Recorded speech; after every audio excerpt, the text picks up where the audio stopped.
खुलुमबाय गोजोन फुंबिलिनि गासैबो बड'लेण्ड बुब्लिनि अनसायगिरिफोरखौ बरायग्रोबाय। दिनै 6 नभेम्बर बृहस्पतिबारनि फानजामुथिखौ फरायथिनो लादों आं रबिन बसुमतारिया।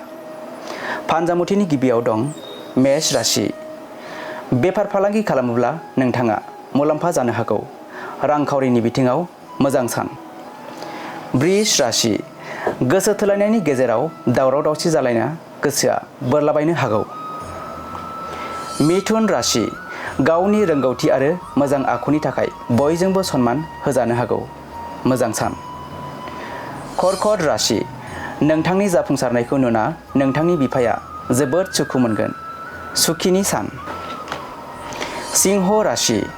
नोंथांखौ गुबुना गाज्रि बाथ्रा बुंनायनि थाखाय नोंथाङा गोसोआव गाज्रि मोनखांनो हागौ। कन्या राशि। गोबांथार हाबा मावनांनायनि थाखाय देहाया जोबोद मेंखांनाय मोननो हागौ। तुला राशि। नोंथाङा गावनि मावनांगौ हाबाफारिखौ मोजाङै मोजां मावफुंना लानो हागोन। गोसोआव सुखि फैगोन। वृश्चिक राशि। गोबांथार खस्थ' खालामनायनि थाखाय नोंथाङा धोन मोननो हागौ।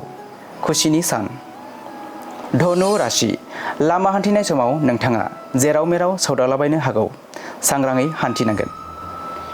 मकर राशि। देहायाव हरखाबै सानाय सुनाय सोमजिनो हागौ। देहाखौ जोबोरैनो खस्थ' मोनखांगोन।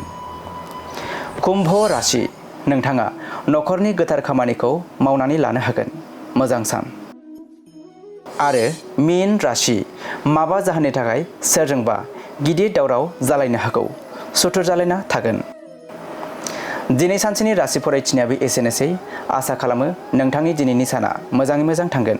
बेखौ बड'लेण्ड बुब्लि नखरनिफ्राय मिजिंथिबाय। गोजोन्थों।